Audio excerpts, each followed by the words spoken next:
The silence you left behind is heavier than any argument you ever had. It doesn't echo. It settles. It presses against the walls, against the empty spaces on the counter, against the phantom weight of a hand that used to reach for yours. You replay the last moments in your head, the way their eyes went distant, the way their voice flattened, the sudden surgical precision with which they cut the cord. And now you're sitting in the quiet, asking yourself the same bruising question over and over. Did I push them away? Or did they simply decide I wasn't enough? The truth is, you're asking the wrong question. You've been trained to believe love is measured by proximity, by constant reassurance, by the willingness to stay present even when it burns. But that's not how survival works. That's not how their nervous system was wired. When you walked away, or when they made you leave, something shifted in the atmosphere. Not in yours, in theirs. And what happens next is rarely visible from the outside. You wanted to fix it. You wanted to explain yourself, to apologize, to prove you could be softer, lighter, easier to hold. You thought if you just tried harder, the distance would close. But here's the brutal truth you've been avoiding. Your presence became their trigger. Your love felt like a flood to a nervous system built for drought. You didn't fail them. You overwhelmed them. And overwhelm, for an avoidant, is not an emotion. It's a physiological emergency. When closeness crosses a certain threshold, their body doesn't register intimacy. It registers threat. The amygdala lights up like a warning siren. Cortisol floods the bloodstream. The chest tightens, the breath shortens, the mind scans for exits. It's not cruelty. It's conditioning. Somewhere along the line, their nervous system learned that attachment equals loss, that vulnerability equals exposure, that staying means eventually being abandoned. So they built a fortress. And when you knocked, they didn't hate you for it. They panicked. You've been carrying the weight of their silence as if it were your fault, as if your love was too much, too loud, too demanding. But what if it wasn't about you at all? What if their withdrawal was never a rejection of your worth, but a surrender to their own wiring? They didn't stop caring. They felt too much and had no language for it. Their detachment isn't absence, it's overflow. When the emotional voltage spikes, the circuit breaker trips, and they stand in the dark, convinced that if they just wait long enough, the lights will come back on by themselves. But they don't. Not unless the system recalibrates, not unless the pressure lifts, not until you stop chasing. This is where the pattern either breaks or breaks you. You have been operating on the assumption that love requires pursuit, that if you just reach far enough, explain clearly enough, prove consistently enough, they will finally turn around and meet you. But pursuit is fuel to a nervous system in flight. Every message, every plea, every carefully worded attempt to reconnect registers as another wave crashing against a shoreline already eroding. You are trying to water a plant that's drowning. The only thing that changes the equation is the one thing you've been terrified to give them: space. Not as punishment, not as a game, as a mirror. Non-reactivity is not indifference. It's recalibration. It's the quiet decision to stop pouring your energy into a void and start anchoring yourself in your own gravity. When you step back, you remove the pressure. And pressure is what kept them running. Without it, the nervous system finally exhales. Without it, the mind stops scanning for escape routes and starts noticing what was left behind. Watch what happens when you stop trying to hold on. The first few days feel like a vacuum. You brace for the silence. You expect nothing. But then, slowly, the architecture of their absence begins to shift. They thought they wanted distance. They confused relief with resolution. But distance without you is not peace. It's a ghost town. The dopamine that once spiked when you walked into the room now flatlines. The cortisol that once kept them armored starts to pool into something heavier. Regret. Not the dramatic kind. The quiet, invasive kind that shows up at 2:14 a.m. when the phone stays dark. When a song plays in the grocery store and their throat tightens. When they catch their own reflection and realize the version of themselves they protected is now just alone. They don't miss you because you chased them. They miss you because you stopped. And the mind cannot process the sudden absence of what it once took for granted. You will feel the pull to break, to send one text, to ask if they're okay, to remind them you're still here. Don't. That urge is not love. It's withdrawal. It's your own nervous system begging for the familiar rhythm, even if it hurt. But healing doesn't happen in the familiar. It happens in the stillness. When you refuse to chase, you force a collision between their defense mechanisms and their unmet attachment. The wall they built doesn't crumble because you pushed harder. It crumbles because you stopped leaning on it. And when it does, what's left isn't a perfect partner. It's a person who finally has to face the cost of their own avoidance. They will scroll through old photos. They will reread messages they never replied to. They will notice the way your absence carved out a space in their routine that nothing else can fill. They will start to wonder if they mistook survival for peace. They will begin to miss not just you, but the version of themselves that existed when you were near. The one that felt seen. The one that didn't have to armor up. The one that breathed easier. But here's the warning you must hear, and hear clearly.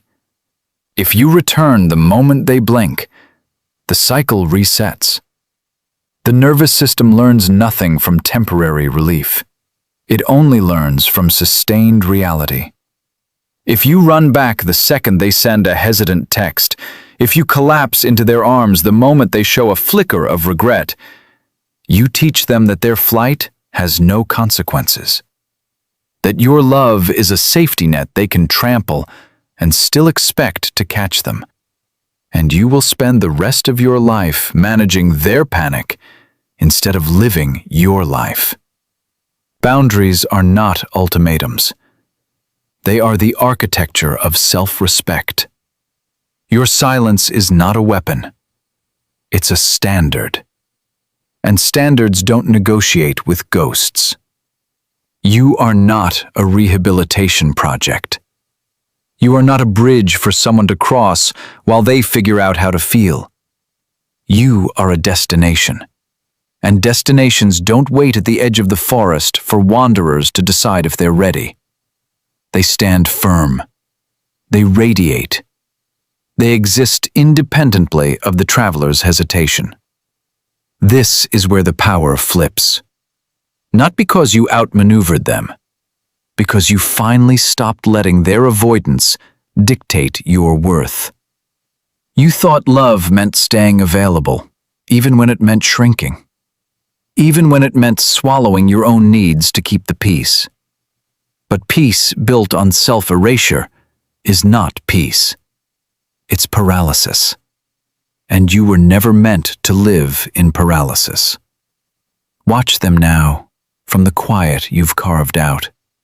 Notice how the avoidant mind works when the chase is gone. They don't suddenly become emotionally fluent. They don't magically transform into the partner you always wanted. What happens is subtler. The dopamine of your absence becomes a slow, persistent ache.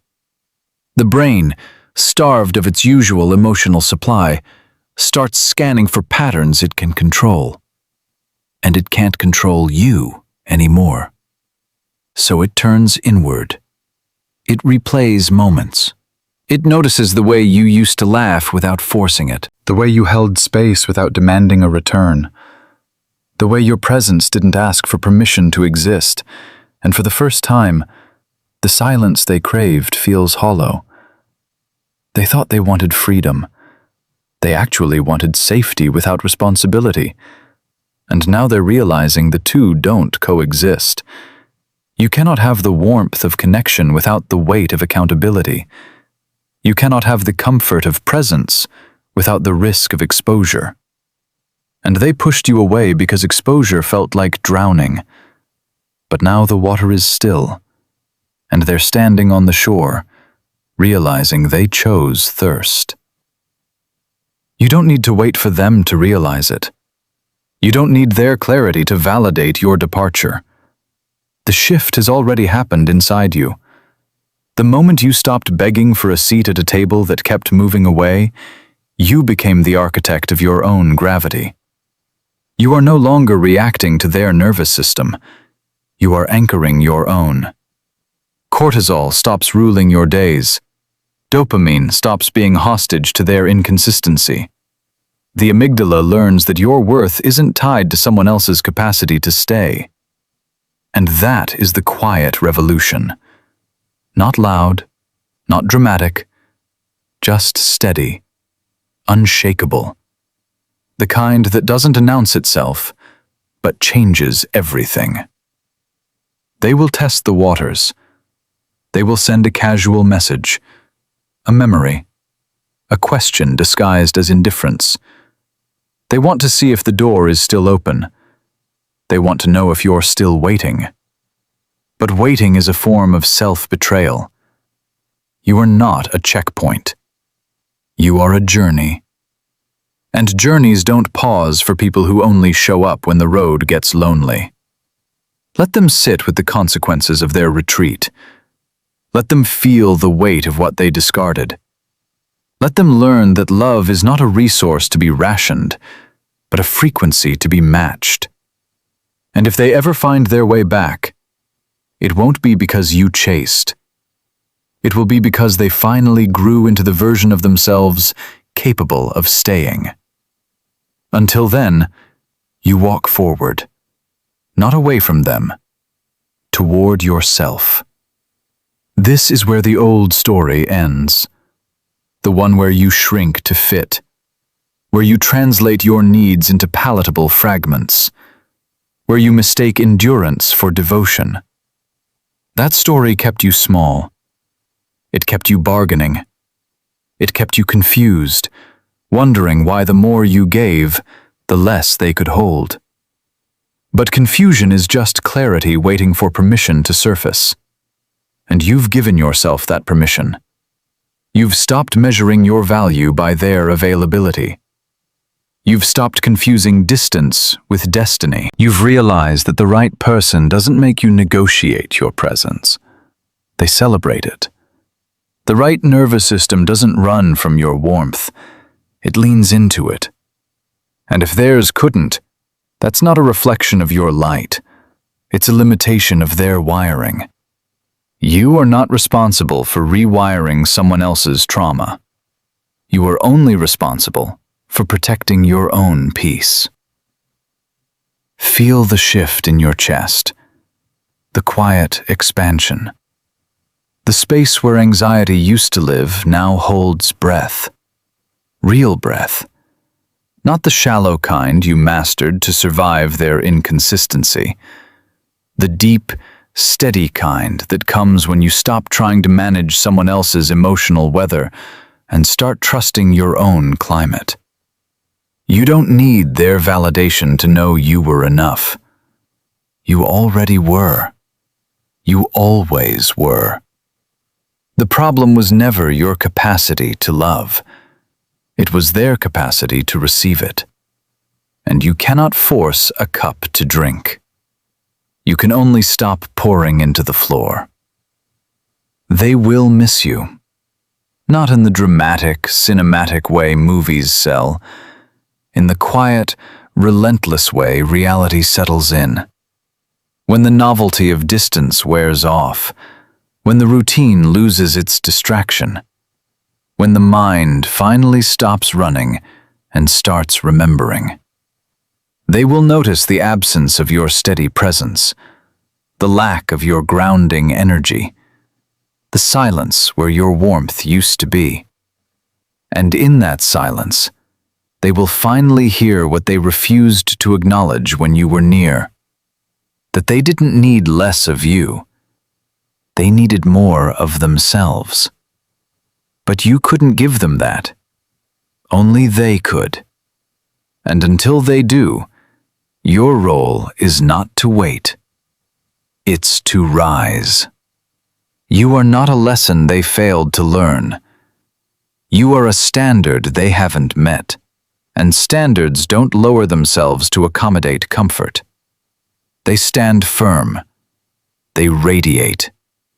They attract what's ready and repel what's not. This is your invitation back to yourself. Not the version of you that begged for scraps of attention. The version that knows your presence is a privilege, not a plea. The version that doesn't chase, doesn't explain, doesn't shrink. The version that simply exists, fully, unapologetically, independently of anyone else's capacity to stay. That version has been waiting for you. Not in the past, not in their absence. In the space you finally decided to claim. Breathe into it. Let it settle. Let the old urgency dissolve. You don't need to figure them out. You only need to remember yourself. And when you do, the silence won't feel like emptiness anymore. It will feel like room. Room to expand. Room to breathe. Room to become the person you were always meant to be, long before you learned to negotiate your worth. They will feel it, eventually. Not because you told them, because you lived it. And nothing is louder than a person who finally stops running from their own gravity. Stay there. Keep walking. The rest is not your burden. It never was.